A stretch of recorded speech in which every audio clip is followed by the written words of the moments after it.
Okay, welcome everyone. Thanks for attending this webcast. This webcast is really a webcast designed for you to hear from some of our alumni about the professional sales career. And a lot of times there's a lot of misconceptions about the sales career. So we're going to describe and define what sales is, or at least the type of sales that we represent.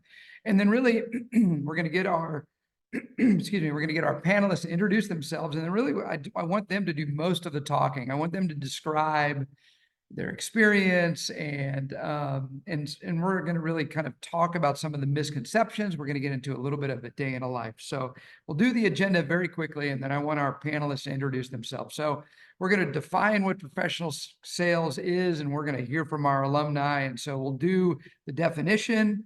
We'll explore some common misconceptions. We'll talk about how some of the connecting points from your military experience can be relevant in a sales career field, and then we'll hear a typical day in a life. So we're going to just get started. We're going to turn it over to Blake. Blake, if you would introduce yourself. Who are you? What'd you do in the military? And what are you doing outside of the military? Yeah. Hey, so Blake Boyden, good to see you again, Pete. I went to the academy for college and graduated as an armor officer. I did from 2012 to 2019.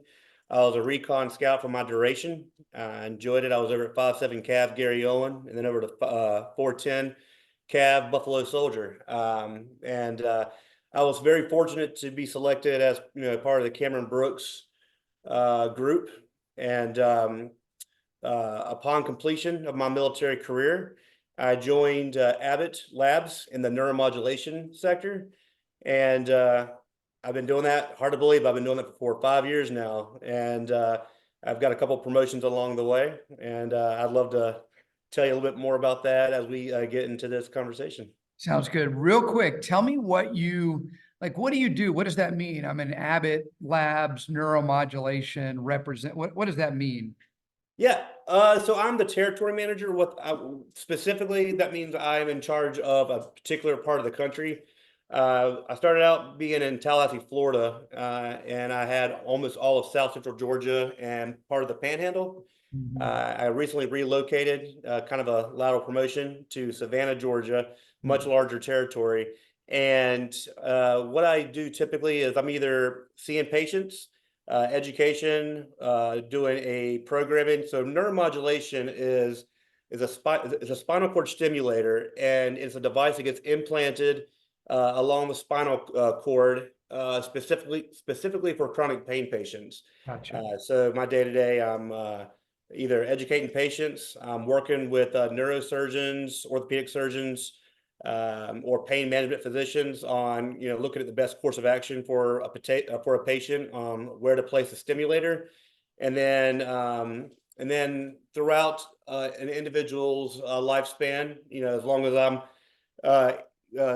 within the area and still with the company, my responsibility is to ensure the programming of that patient stays fine-tuned, almost like an older radio. So Yeah. every now and then it needs a tuning. So what that is, I'm redirecting electricity throughout the body.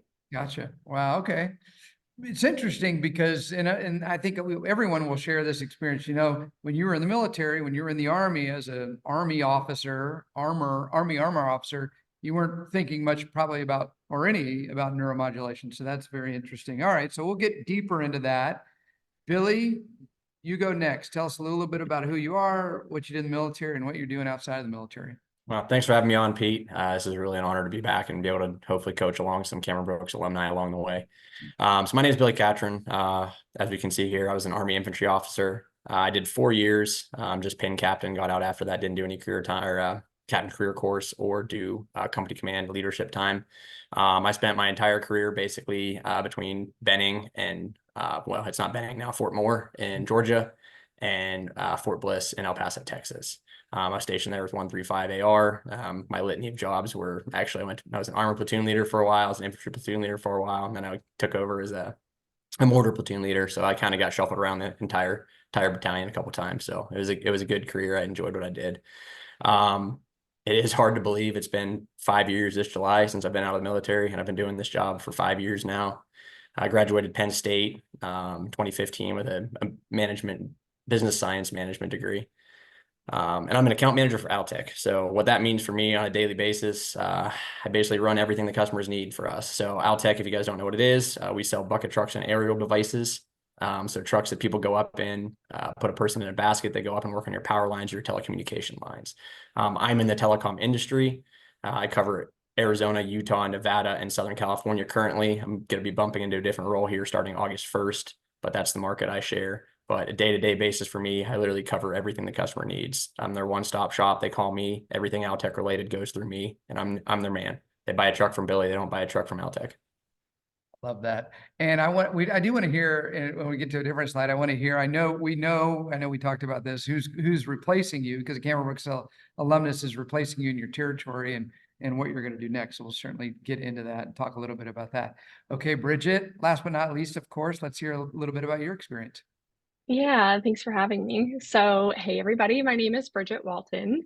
I was an officer in the Marine Corps, so I was an air support control officer, which, if you're not familiar with that, like most people aren't, it's basically just command and control, part of the wing that doesn't fly anything. So I spent 4 years in the Marine Corps, just like Billy and Blake here. I've been out for 5 now, and I'm an account manager at Motorola. So Motorola might be familiar to you because of Motorola Razr cell phones, but here, in 2024 now, for example, on most bases, most military installations, if you were to call 911, they would answer it with the Motorola system, and then the police and fire would come to you with Motorola radios in their hands. So my job here at Motorola is to help support all of the DoD installations, as well as Department of Energy and Veterans Affairs Medical Centers in the Southwest. So I live near San Diego. And just like Billy said too, right, I'm their main point of contact for anything that they need. So making sure that they have the information they need to overcome their problems, make good decisions, buy things from Motorola, right? That's where I come in. And really my goal is to partner with the customer and be that advisor to them on communication solutions. The thing that I love about that, you guys, is again, all different industries, all different products and services, but everyone kind of lands on the same place. And my goal is to make sure that the customer, and like what Billy said, they don't buy from Altec, they buy from Billy, and you all could say that. And I think that's one of the common threads and themes that you'll hear, for those listening, that you'll hear from our panelists today is, these relationships, or the relationships they've built over the course of the last 5 years, run deep and really give them credibility and allow them to be a partner with their customers in the market. And I think that's a big difference between the type of sales that we're talking about and the type of sales that a lot of people think what sales is. And that's the perfect segue into what it is and what it isn't. And this is probably the slide I'll do the most talking on. And then we'll get into some of the misconceptions and connecting points. So I made this big definitional sentence here. The what is sales? The process where a business sells products or services to another business. And so, whether it's exchange of products and services, information, it's companies selling to companies as opposed to companies selling to individual consumers. So a lot of times you'll hear business to business or B2B sales, and that's really what we're talking about, a business selling to another business or another entity like that. What most people think about when they think about sales is business to consumer. And so, like whether it's door to door, you hear that all the time, like door to door, knives or vacuums or whatever. Or I like to say, cell phones at a kiosk at a Costco where, somebody's walking by and they don't want to make eye contact because they don't want you to tell them about some cell phone that you're trying to sell them. It's not like that at all. It's so much more about managing, and everyone's already said this, managing an account. Managing a geography where there is accounts and you see these people on a regular and a consistent basis, and you build relationships with them in order to build trust that you may, and a few of you even said it, really solve their problems, provide solutions, create opportunity through the products and services that you sell to make these other organizations more effective in whatever market or whatever thing that they're doing in whatever area that they're playing in. So really, that is it in a nutshell. That is business to business or professional sales. So when you start thinking about your military experience, for those listening, thinking about your military experience and thinking about where sales relates, what I really love for you to start doing is start thinking about in the military, who have been my customers and how have I created solutions? How have I earned their trust, demonstrated my credibility, and ultimately solved their problem or created solutions? A lot of times people think customers are either Marines or soldiers or sailors or airmen. When you're thinking about your military experience, I don't want you to think about the customer being this mass group of people who benefit from whatever you provide. Those are typically the recipients, right? So again, Marines or airmen or soldiers or sailors. What I want you to think about when you're thinking about your customers is think about individuals. Usually people who outrank you, usually people that you can't boss around, who you've got to, again, earn trust, demonstrate credibility in order to provide solutions and solve problems. So again, that in a nutshell is business to business or professional sales. So with that being said, there's lots of misconceptions. Everyone's like, oh, I don't want sales for a myriad of reasons. And I want to cover some of these. And I told our panelists I would call on them individually, just so we didn't have a big like a big traffic jam. But okay, so the first misconception, probably the biggest misconception, is it's high pressure. Like I've got to really, pressure somebody into doing something that they don't want to do. And it's a zero sum, either I'm going to win or they're going to win. And it's very much not that way. And so Bridget, why don't you start us off? Tell us why business to business sales isn't high pressure. Yeah, I'm glad that you picked me because I feel really strongly about this one, right? That when I'm working with a customer, I'm curious about them as a human being, but also in their role. Like, what are their challenges? What are their problems? What are their goals? And so, as I'm working with them and trying to help them, like educate them on what are the solutions that can best fit them, guide them through how they can bring this up with their manager or other buying influences, as we call them, people who have a say in what gets acquired.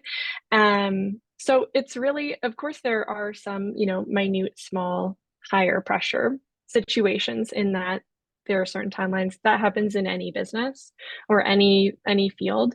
But when it comes to me being like, trying to persuade somebody to buy something, it's not like that at all. Because for myself and for all of the companies that Cameron Brooks partners with, surely have high quality products, high quality solutions. And, my job is to find the customer who needs that solution. And so it's not me convincing them, it's me showing them how what I can offer them is going to solve their problem. And so that really takes the pressure out of it, because just like you said, Pete, it's how can I help you, not how can I force you to change your mind. And the fun thing about and you can weigh in on this, Bridget, the fun thing about what you sell is you have so many different products that it's not like, here, you have to buy this one thing. It's like, well, let's figure out what you're trying to do so I can create this suite of products that ultimately solve all the issues without any of the extra, right? Yeah, no, that's exactly right. Especially at Motorola, who at least recently has been acquiring some other companies like in the video security space. So that does make it easier to say, okay, if this camera isn't right for you, then let's take a look at this other one and really be able to, again, hear what they're saying, hear what they want and don't want, and provide them with a good solution. That's so good. All right, another one that we hear, and I'm going to give this to Billy, because he said he covers like Arizona, New Mexico, Nevada, da da da. Because a lot of times I hear, oh my gosh, I don't want sales because it's high travel. Now, Blake had a territory, South Florida. You probably didn't have any overnights, maybe one or two. Bridget, you probably didn't have a ton of overnights. Maybe you did. Maybe you got on a plane some. Yeah, a little bit. But Billy, I wondered, you're covering states. Is it high travel, or tell me about that? So for me, it is actually a little bit high travel, and I was hoping you wouldn't pick on me for this one because it is a little Oh, bit. well, We're I'm talking glad I about common did, right? misconceptions, Okay, but for let's me, that take common that. misconception, it Yeah, yeah. absolutely hits home. So yeah, there is a lot of travel with my position. You kind of got to be out in front of your customers on a daily basis, and for the role that I play at Altech too, a lot of my customers buy 1 or 2 trucks every 5 years. So it's Okay. not like I'm getting big orders from a bunch of different customers. So I got to be out there in person, seeing them, still staying in touch with them. But yeah, covering Arizona, Utah, Nevada, and Southern California. Now, I the interesting thing is you're not going to like some uninhabited area, right? Okay, we're going to places where people are. Yeah, and I mean you got to make it work for you too, right? And that's the one thing great about sales. You do get to travel, and you do get the company pays for your travel, right? You can't work from 9 till 6 a.m. till 9 p.m. every single night. There's definitely gaps in that time where you can go do some stuff that's fun, that's entertaining, that you get to see. The beach. I go to California a lot. I spend some time on the beaches there.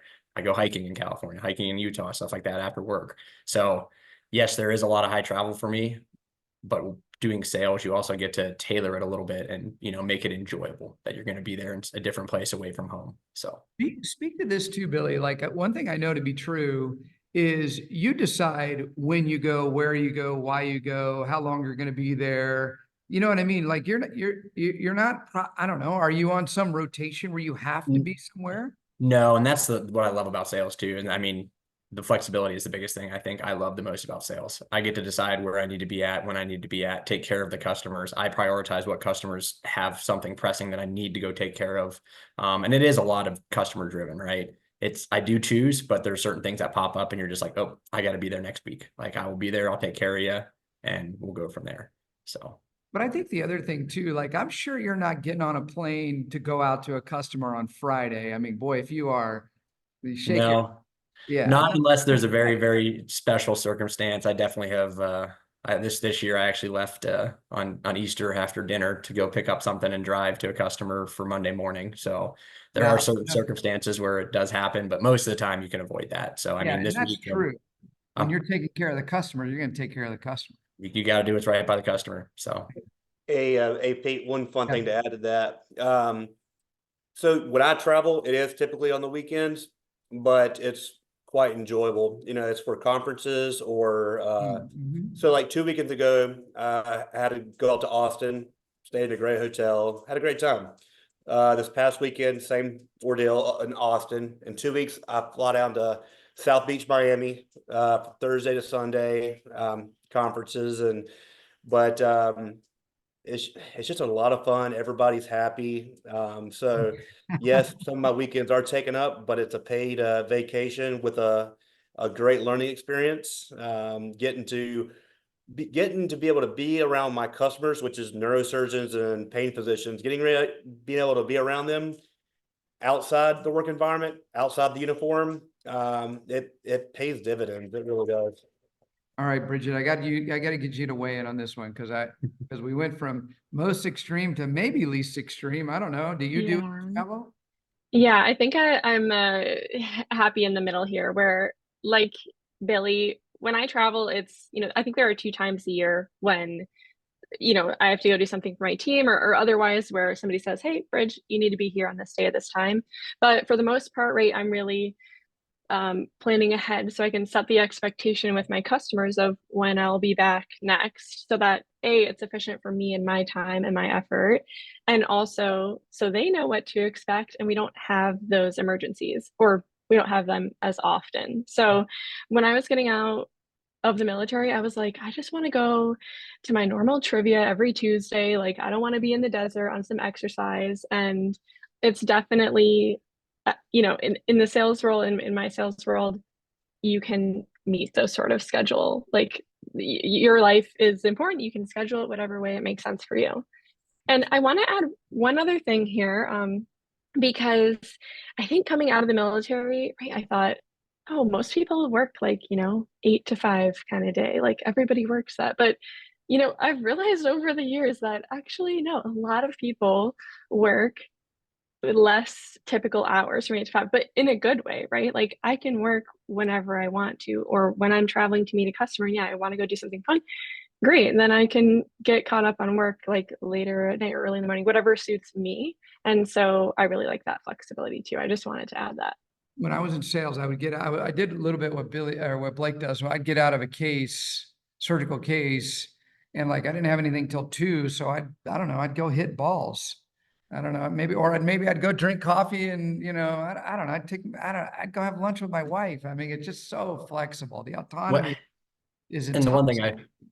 want to throw in there too is a lot of our customers, especially mine, have become my friends. So I'm not traveling to go off by myself alone. I'm traveling to go see Joe, that's my friend, or John, that's my friend. We'll go have dinner, we'll go have lunch. I'll hang out with his family and his kids. You build those relationships with your customers over the 5 years and they stop being customers. They really are friends. So Yeah. it's not, the travel takes back a little bit because you are going to see some people that you care dearly about. So All right. What about the money? We talked a little before we hit the record button. We did talk a little bit about this one. Blake, why don't you take this one?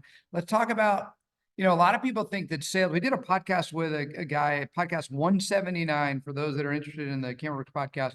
179, maybe it was 170. Now I'm kind of losing it. 170 or 179. Guy named Connor Pratt. And he is on 100% commission job, but he didn't start there and he wanted to be on 100% commission. So, but I would say overwhelmingly sales is not 100% commission. So Blake, why don't you tell us a little bit about compensation and how it works? Of course. So a lot of times, and not always, there's something you can negotiate where you may get a guaranteed commission along with also a base salary. And when I say base salary, I'm not talking about something that you can't survive on. I'm talking about a competitive salary based on what I had as a captain in the military. Um, and but given if you're in sales, your goal is not to be baseline. And with sales, the sky is the limit. So unlike in the military where the harder you worked, you got paid the same as the person next to you that you're picking up the slack on. Where in sales, the harder you work, the much higher sales you can earn. So commission's a great thing. And if you're doing a great job at what you do, commission will end up being 2/3 of what of your overall salary per se. But when it comes to a base salary, you're very well typically taken care of. And you would know before taking on that position. Yeah, I remember when I first went into sales, my wife and I decided we were only going to live off our base. And then, if we happened to make more money, I didn't know if I was going to be good at sales or not. So I was like, oh, why don't we not go crazy? And one of the things I say to officers now, because they're afraid, well, what if I make the minimum 1 year? And, weird things could happen where, and there's no guarantees in life, but, a compensation plan is usually attractive with base and bonus. And it's in a compensation plan. And I know this after participating in different areas of the former company I used to work in, that's designed for the average rep, just the average person. And so what I know about the military officers is we typically aren't average. And I don't mean to, pat myself on the back too firmly there, but like, you shouldn't be thinking like, what if I don't? Because that hasn't been your experience in life so far. It's like, how far can I take this thing? I want to make one adjustment to what Blake said. I know what he meant. He said, the harder you work, the more comp you could make. And there's correlation there. It's more about your results than your hard work. And I know you'll agree with that, Blake. I remember Absolutely. when I first went to my territory, I worked my face off. I overworked thinking like, oh, I could just, like, it's really just not working as hard as you can. It's working as smart as you can in order to deliver results. But one thing he said is absolutely true. Your compensation is based on your results. Not everyone makes the same amount. And the higher your results and the better the results, the better your compensation will be. So I think that's one thing that scares a lot of people. And until you actually do it, you don't know, am I going to get compensated fairly or not? But one thing I can tell you is, the other thing I like to say is companies don't want to underpay you. They want you to hit the comp plan and beyond. Why? And this is crucial, you guys. Why is this so important? Because when Bridget or Blake or Billy are in their territory, they own relationships. And if I'm underpaying a rep, let's say I'm a sales manager or a sales leader, and I'm underpaying a rep, You guys, what do underpaid reps do in your company or in a company? What do you think they do? Transition to the competitor. They leave. That's right. And they take all those customers with them. I would rather overpay you than lose you.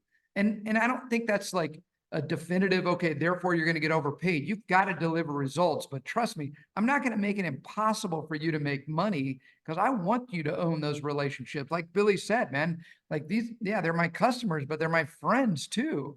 And so it's just an important component to really appreciate about compensation. All right, let's keep going. I hear this all the time. Pete, I don't want to sell something that I don't believe in. Bridget, talk to me about that misconception about selling something that you don't believe in. I think that, and I mentioned this earlier too, so tell me if I'm going on the right sort of path that you were thinking, but when you're selling something, and really it's about thinking, what is this gap that the customer has and how can I help give them a good solution? So, you don't have to be exceptionally passionate about a radio or about a device or about a vehicle, right? But wanting to solve that problem for the customer and help provide them with something that's going to make their life easier, their life better, them more safe, then it kind of gets over that initial thing of like, well, am I passionate about insert name of device, right? It's about what you're delivering. It's really it right there. I talk to officers all the time and they're like, well, I don't know about sales because what if I'm not passionate? First of all, I say, well, you'd never accept a job offer. If you received an offer and you're like, you'd never say yes to that. But I think it's more along the lines, so that's the initial misconception of where I was going, but it really is more along the lines of what you're saying, Bridget. It's like you believe that what you have, whether it's, some device in your hand or whether it's a service, you really believe that this thing or this service or this suite of products is going to make your customers' lives easier, better, more profitable, whatever it is. Otherwise, probably wouldn't be doing it. You really believe that this is going to make their lives better. So I actually was thinking more along the lines of what I started with, but I think that's what I was trying to drive at is like it's really more about I've got something that I know, I believe will help my customer be more effective. Can I add one thing, just since we mentioned like being passionate about something? Because I think that when it comes to sales, what you want to be interested in and passionate about is connecting with people. And I think that that's really a good baseline thing. So while there are many, many other factors to consider, if you're thinking, is this something that I want to go into? Like if you want to connect with people, be curious about them, understand them, then I think that's a good starting place. I know this is about a sales podcast. I know this is about sales and what we're doing now on this webcast, but I just want to now, since you started it, I want to make one more point. Like the word passion, I want to do something I'm passionate about. And usually when people think about that, they usually think about a product. Oh, I want to get into the tech industry or the whatever industry. And I love what Bridget just said because like it has more to do with like the intrinsic nature of the work, leading a team or interacting with a customer or doing analytics or whatever it might be. Like the idea is find your passion in the functional nature of the work and it will sustain you over a period of time, right? The products that you all sell are going to change eventually if they haven't already, like new products, new product introduction, the way that we're doing it, et cetera, et cetera. But it really is from the functional nature of the work. The passion comes from the functional nature of the work. And if that's truly the passion, which it typically is, it's just hard. Like when you're in the military, you don't know. So it's like, oh, I want to go into the tech industry because I like my cell phone or whatever. But really it has to do more with your daily function. So very, very good point. All right, Blake. Hey, Pete, I do want to add one quick Go thing. ahead, please. Yeah, so one reason why I'm still in scrubs right now, and we've mentioned passion. The most amazing thing of what I do is helping people get their quality of life back. I just left an office for a post-op appointment, and I met this patient, and he was stuck to a walker, severe pain, couldn't get, bedridden, the most awful pain you could think of, pain that most people can't imagine. And I saw him today, and he didn't even have a cane, and he was crying. It made me emotional. So it was a very great experience for everybody, and that's the stuff that you know, makes me love what I do. Love it. Why don't you keep going? Let's do on this. I don't want a cold call. A lot of people think that sales is like sitting at a desk with a phone, permanently attached to your ear, like dialing numbers all day. And there is a thing. I'm sure that's a thing out there. It's not anything that I'm familiar with or know about. But what I like to say is anytime you meet someone new for the first time, it might be a little cold. And if that's your version of a cold call, fine. But I think they think that it's every day is this high pressure running into people that you don't know. So Blake, maybe talk to us about, we've talked a lot about relationships and account management. What if you are going in cold? What if you're like identifying a customer, a surgeon, let's say, who doesn't use your product? They don't know you, you don't know them, but you know that your product could benefit them and therefore benefit their patients. Tell us about that as a cold call, perhaps. Yeah, so pretty good example. When I first got hired on, I took Tallahassee, Florida, which was an expansion territory. So Abbott Labs had never been made surface at that location. Now, given Abbott is the #1 company in the country for neuromodulation, this particular bubble of the country knew nothing about it. And but I knew my product, I knew who I was, and so going into the office, bringing a lunch, kind of getting to know the doctor, them getting to know me, kind of building that rapport, and then start asking questions, just trying to get to know a little bit more on what their needs are, trying to figure out what a solution could be. And then from there, they quickly realized that I would be an extension of care to them. They quickly understood that I was there to support them, and that my best interests and their best interests coincide. And so yes, it could feel cold initially going in. And mine's a little bit unique because I have my customer, but also have my patients. So for selling purposes, I got to sell it to my customer, the surgeon, make him believe that, hey, Mr. or Dr. So-and-so, you've been implanting this device for 30 years and you know everything in this world. I got it. But I want you to understand. I want you to learn a little bit more about what we got. I want you to try me out. Give me your hardest patients. I want you to see what is out there in the market and what you can provide your patients. And then on top of that, speaking with the patients, most patients before the spinal cord stimulator, they've gone through numerous back surgeries, numerous hip, ankle, knee surgeries. So by the time they meet me, they don't have a whole lot of hope. They've been told over and over again, this surgery is going to fix you.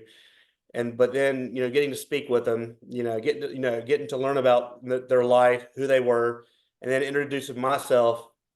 And then with that, being able to give them cold, hard data over the past 5 years, this is the overwhelming success I had. And being able to give examples like I just gave a moment ago regarding the patient that no longer needs his cane. Those are the things that I could tell just brings a little bit of hope back in their eyes. So yes, it could feel a little cold, but I'm not sitting there calling somebody, that has no idea what my device is or what neuromodulation is, for example. And so it's very easy to gain someone's trust over time, just once they realize that, I'm there to be there for them, their patient, and be an extension of care. One of the things we'll talk about at the end, I've got a couple of resources for those watching this, but there's a book called You Can't Teach a Kid to Ride a Bike in a Seminar by Sandler. And one of the things Sandler says is people buy from people they know and trust. And when you guys are in front of your customers, Billy said it, Bridget's addressed it, Blake, you just talked about it. When you're in front of your customers, you are really selling yourself too. People need to know that they like you generally, but really that they trust that what you're saying to them is what's going to happen. And why is that important? Because again, this is business to business selling. And so I have to believe that when you say something, if I don't believe you, Or if I don't trust you, but I buy your stuff anyway, now I have doubt that it's going to work in the market. That's going to negatively affect me. That'll just never work. And so that's one of the things that's obviously a resounding theme so far in this webcast is that like it's all about building trusting relationships with customers in order to solve problems. So it's really good. All right. We've already addressed this a little bit. Billy, why don't you take this on? Because a lot of people think, oh, sales, I'm going to go all day, sun up to sundown, never get a break. It's, back-breaking work, so to speak. Tell us more about, the misconception of 15-hour days. And again, we've hit the flexibility of sales a couple of times. Bridget Yeah. even said it where, hey, if I want to go do something during the middle of the day, I can go do that. And then at the end of the day, I'll get caught up on the work that I needed to get done that day. I mean, there are some 15-hour days, as we probably do all know in sales. It does happen from time to time, but so does every job. Right. So there are not as many as people think, right? People that just think you got to be out there because you're, like you said, you're 100% commission based. If I'm not working all the time, I'm not making money. And as we've just, discussed and already got rid of that misconception that a lot of us have a really good salary that, takes care of us already. So the 15-hour days of just grinding and flipping every single rock over to try to find customers is not really there. It's So just not how it works. Well, since we've already talked about it, and because you're about, okay, so the cool thing is Billy's about to be promoted and he's going to go into a role. His backfill is going to be a Cameron Brooks alumnus who just came to the conference 2 months ago. And so tell us about career progression a little bit. What are you specifically going to go do next? yeah, so I'm actually just moving to a little bit of an industry. It's kind of a lateral movement, but it's a little Okay. bit, it's more of an upward than more of a lateral. Okay. But I'm just moving into a smaller territory, so hopefully a little bit less travel, and then Okay. also different industry. I'm moving into the utility side of the house instead of the telecommunications. So And are you power staying in companies. your region? Yeah, so I'm going to be Utah and Nevada instead of Utah, Nevada, Arizona, and Southern California. And Jonathan Carr, as Pete had mentioned, is taking over for me, who is a Cameron Brooks alum as of a few months ago, I guess. He's been riding with me for the last month and a half now, so we've got another month left, and then the keys to the the trucks are his. Well, he's really lucky because he's getting you to give all these nice Oh. handoffs on all of these accounts. He is very Yeah. fortunate. Yeah, he's not having to do any cold calls. Let's put it that way. Talk a little bit about career progression. Why don't you address that a little bit? Because a lot of times the misconception is, oh, sales is non-developmental. So I don't have anywhere to go from here. Quite the opposite. There's an old adage, more CEOs come from sales and finance than any other career field. I've never measured it. I don't know if that's exactly true. I know that there's a good reason for why people say that, but tell us a little bit more about what you know about career progression. yeah, I mean, there's a ton of career progression, as long as you stick with it and stay after it. I mean, the guy that I'm replacing had been with the company for 27 years. He had at one point had 9 different people working underneath him, and he started out doing what I was doing, just a single salesman, nobody else underneath him, running the day-to-day business, and then moved his way up to larger accounts, different territories, actual management positions where you're in charge of an account manager and you're a senior account manager. So there's definitely those movements throughout the sales field for sure. Your territory just gets bigger. Your scope of effect gets bigger and bigger as you keep going, but then you get people underneath it that you're managing that cover the smaller stuff for you, the day-to-day stuff. My career progression was a little bit different than that. After I was a sales rep for 3.5 years, I went into corporate and then I went back out as a sales manager, but then I went back into corporate. And so does anybody have that experience? Or anybody seen that in their own companies? I do have one of those. So Andy Netzel, who is also another Cameron Brooks alumni, he went from being an account manager just like me to basically running our training program for Altec. So he's in charge of Altec Century up at corporate now. So he's definitely made that career progression. And once you get with a good company, there's always those opportunities that come open, right? So I'll stay with Altec as long as possible, as long as they'll keep me and keep moving along the company as much as opens up for me.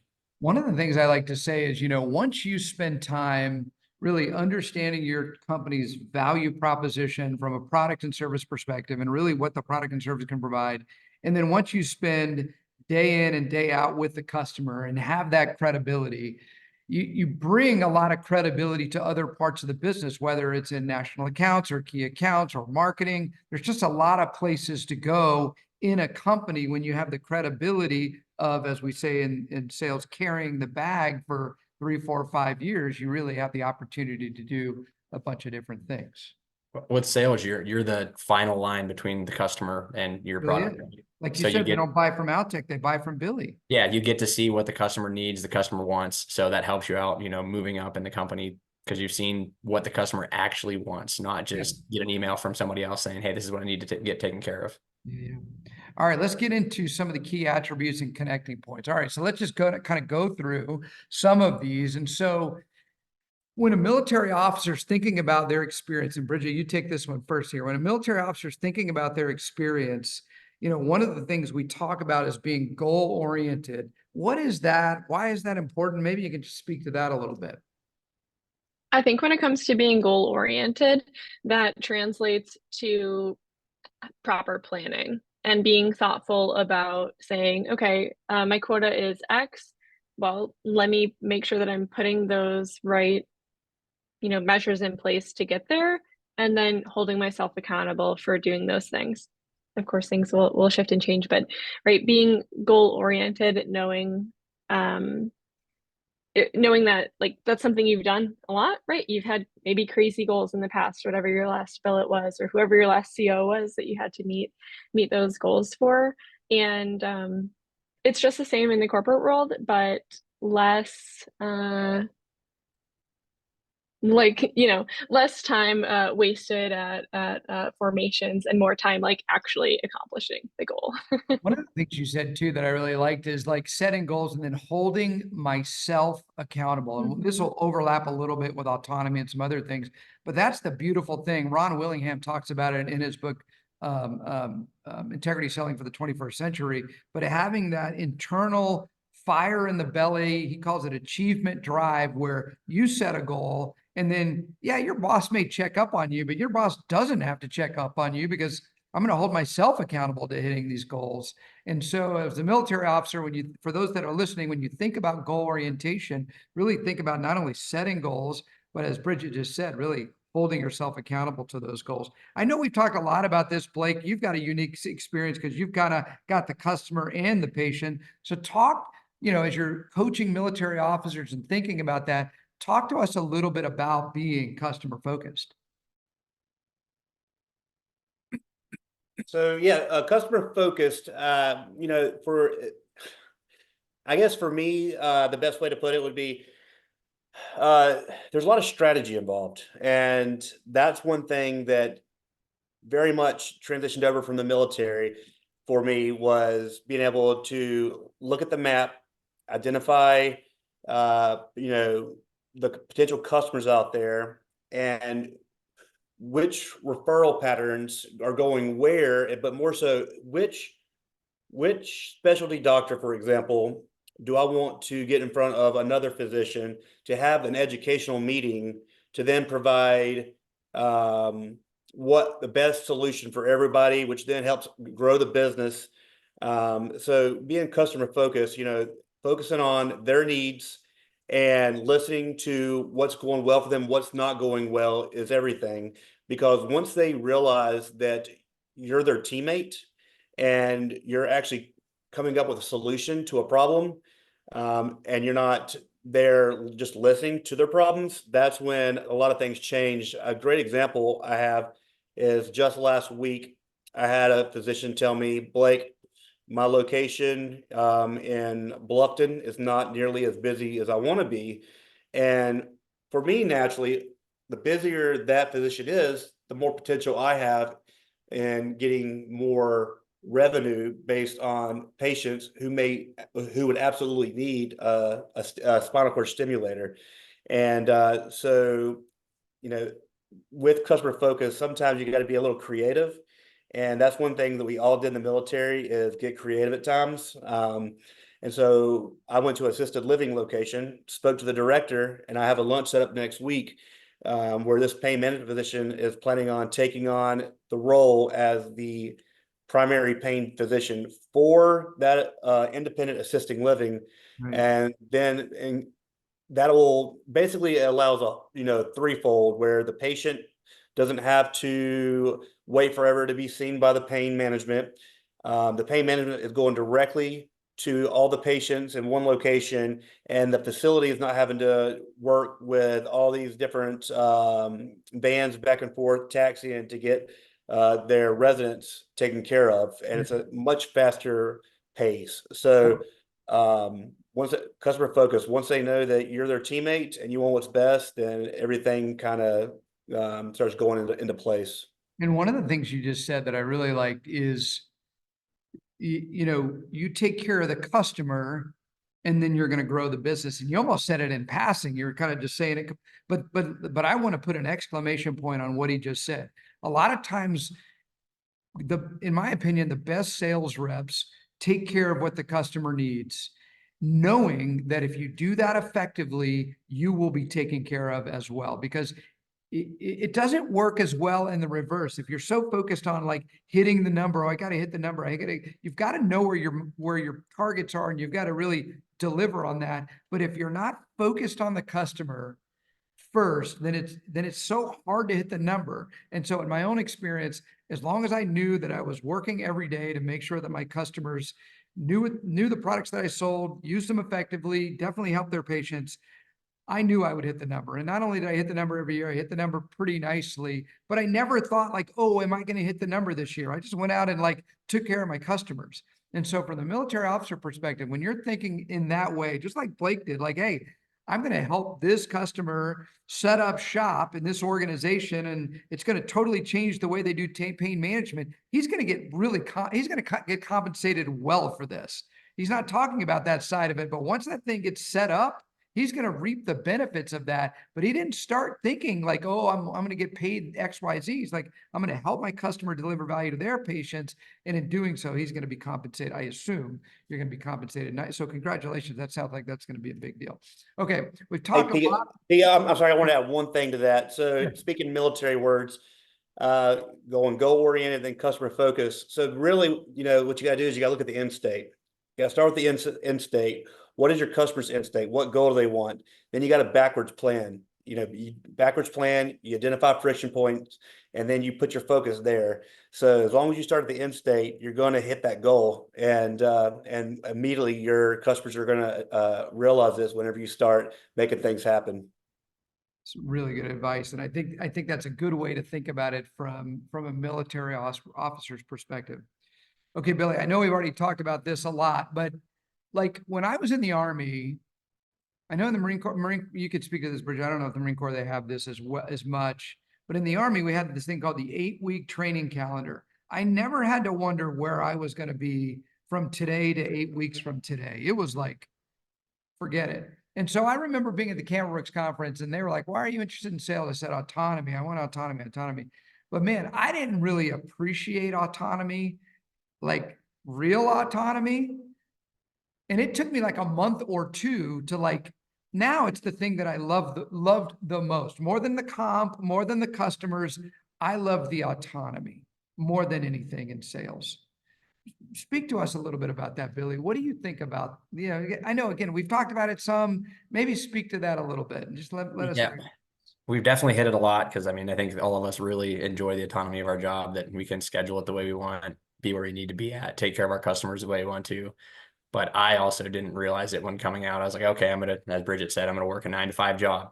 I'm going to be behind the computer or behind the wheel of my truck going to visit customers from 9 to 5. But it's unbelievable how you can just make your schedule work for you, work for your family. I mean, this week is a prime example for me. I've been on the road the last 4 weeks. I'm not on the road this week because it's the 4th of July week, and that's my favorite holiday, as it is for probably a lot of people that are getting to listen to this podcast. So I get to stay home this week and work from home and get caught up on some computer work. So the autonomy is just unreal with these positions, and we've talked about it. Hard. Like I always felt like it was 2 PM, and I was like, well, I'm done. You know, my thing was I always was like, guilty.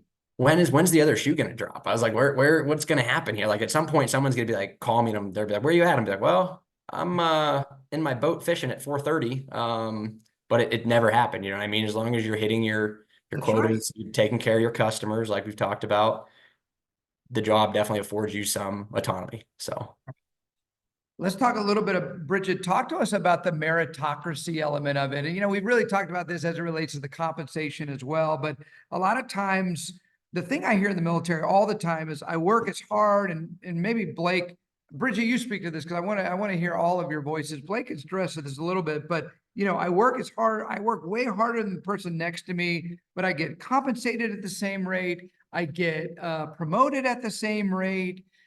Just give us your thoughts, or at least your experience at Motorola, on this idea of the meritocracy. So just to make sure I understand right, it's like the idea of just what I do is, I'm not dependent upon other people's That's right. performance essentially. Okay. You get your compensation and reward is affected based on your results. Yeah. I think that so let me think of where to go with this. Really it's well, a lot of the things that we talked about, Yeah. right? As far as being able to, right? I get my plan, I get my quota at the beginning of the year, and of course, the first year for all of us, for anybody starting a new role, you're gonna spend more time getting your systems down, but eventually you're gonna just become more efficient, and then you can work smarter, not harder, and that's where it really comes into play. And where you have the time to or like for me, I really love mentoring new a lot of Cameron Brooks alums that come onto the team, but new account managers. And go ahead. No, I was thinking, yeah, right. Oh, I thought you had a question there. So yeah, I guess I'm just saying that on the team note. That does remind me of one other thing, not exactly on the note of meritocracy, but if I could add it here, just on the note of leadership, because that is something we haven't touched on yet, right? It's an autonomous role, but at least in my organization, I really have the opportunity to be a leader and lead my group when it comes to me saying, hey, team, hey, engineer, hey, me for systems integration. Like, this is the plan, this is the customer's vision, and setting the course for them on what's the direction moving forward. So, again, I know that's not a meritocracy, but I just want to emphasize that there are some leadership roles within sales, not with people that work for you, but it's you setting the tone for the team and like, hey, let's get this proposal done, let's get this effort together, and setting the pace for it. And I think, Billy, you probably have that some as well, right? Because at Altech, you've got the new, you got the used, you got the equipment, you got the leasing and financing, don't you do a lot of that too? Yeah, we've got a lot of different entities. So it's, as the account manager, we kind of call ourselves like the quarterback out there. You're kind of Yeah. always directing traffic, helping people along, helping them hit their quotas too as well. And there's also a lot of peer-to-peer too. There's a pretty large sales force on the telecom team, and a lot of them have been around less than I have been. So they'll call you up and be like, "Hey, I got this problem going on. Can you help me out?" So that leadership it's nice to have somebody to fall back onto if you need them, right? And just help them along the way. And that is Yeah. still, like you said, it's sales. You're kind of solo most of the time, but there's still a leadership role in sales. I know that I'm glad you brought this up, Bridget, because I know this isn't a bullet, but it's one of the things that I think military officers really bring to this role is this sense of duty, this sense of leadership, this sense of ownership. And I'm not saying other people don't do that. I just think that your point is so well taken in that we do really bring this level of ownership I mean, and even on day one, we may not have known much on day one, but even on day one, but certainly 4 or 5 years down the road here. I'm gonna skip through some of these just because we've talked through it so many times. But Blake, I do want to do this question. Blake, why don't you take this one? Why does your company like JMOs? Yeah, there's so many reasons. So the thing about a young officer and what makes them different than your average individual is that we are every day dealt with in the military. We are dealt with numerous obstacles. We're dealt with time constraints. Coming up with a solution with no resources hardly, being creative, thinking outside the box. I've been told this because there are a few young officers that transition to Abbott and neuromodulation, and I've been told that we almost bring a different way of thinking, and that's a great thing to have in a company. If everyone thinks the same way, there's not going to be a change, and so it's almost like we kind of rattle the cage a little bit in a good way.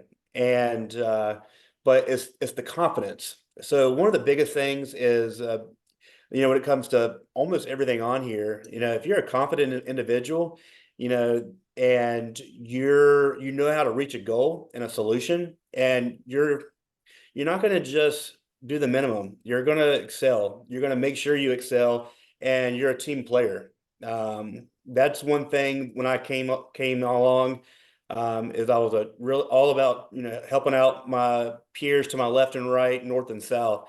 Which is not always the case. In sales, things are competitive. But one thing that I brought, and it was very much noticed, is helping out my battle buddies, my other territory managers, and then it created such a stronger environment, a type of synergy that truly helped the company as a whole. Because in the Army, our goal is to do what's right by the Army. And so when I transitioned to Abbott, I quickly be like, what do I want to do best for Abbott, which will also benefit me as well. So I think that mindset, and also a level of loyalty, like, I'm not saying it's ever wrong to switch between companies, but I I can't imagine switching my company. I have such a loyalty to them, and just like I had such a loyalty in the military. So I could really talk about why JMOs are so good for companies, especially for sales. I could talk about it all day long, really. The interesting thing is, like, people think, I was talking to a person today who said, well, don't you guys mostly represent sales roles? And I thought that was funny, because that's kind of the role that is the hardest for a sales manager to go to a JMO for, right? Because it's easy to go for a team leadership role, or more of a program project management role, whether it's business analysis or engineering, because you actually have that functional experience. But for a sales manager to go to a JMO, like, where do your managers, who do they typically hire from? From industry. Why? Because sales is so unique and different. And so it takes a special manager to bring a JMO to the team, because listen, I want to hire people that have a proven track record of success in selling things. And so for a military officer, well, yeah, you got a lot of, a track record, but it's not in selling anything. So I want to just emphasize what Blake just said in the beginning of what he talked about. Like, a JMO will come in, and we think about things differently. We've faced adversity. We don't take no for an answer, not in a rude way, but we find a way to win. And I think that is just such an intangible that's not everyone has. And then the other thing is, from what we previously talked about, is they want leadership. They want people who like the unity, who let's pull together and make this happen, like the team leadership. And so I just don't see military officers unsuccessful in sales, and it's a great place to start. All right. So I'm looking at the clock a little bit, you guys. So I would love to cover all of these, but I just don't know if we'll have the time to do it. So we've covered a lot of it already, and generally what we've talked about. But let's kind of kick over some rocks a little bit. And I'd love for each of you to answer this question. Third from the bottom, it says, what's the hardest thing about your job? And we're going to do a little bit of a lightning round, because I actually want to cover a few of these questions, but we're going to do it pretty quickly. So let's just go in order in the way that you are on my screen. Bridget, what about you? What do you think the hardest thing about your job is? This one is tough for me to pick, not because there are a lot of really hard things, but because there are a few things that I find to be very difficult. And I think that hopefully other JMOs feel the same, right? We're always learning. So I guess for me, that is one thing, right? We have new technologies. Is that particularly hard? No, but we're always evolving, always learning about new solutions. So, Okay. and maybe in the best effort for time, I'll just cap it there. Okay, yeah, makes sense. You have a lot, like you said, you do company acquisitions, new products. You're always staying on top of the products. That was not my experience, because my company didn't move quite that fast, but it makes sense to me. Okay, cool. Blake, what about you?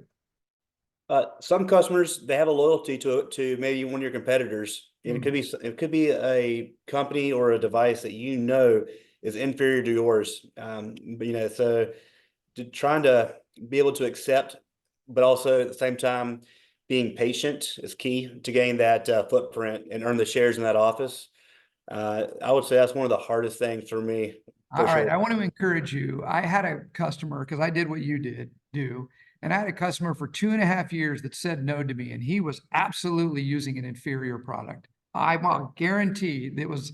I believe that until one day, his name was Dave Mullins, and he converted to the product that I was selling, and it basically made my year that year. So I want to encourage you because yes, that is very common. But I appreciate you saying that. All right, what about you, Billy? What's the hardest thing about your job? Again, this is a hard question for me to answer too, because like Bridget said, we're all pretty good at solving problems. And I think that's the reason why they pick JMOs to be sales, right? Because we can solve a problem if it comes up. But I think for me, to be honest with you, the hardest thing for my job, and that's just job specific to me, is travel. The travel's pretty rough. Being away from family, half of the month, if not 3/4 of the month, is pretty tough.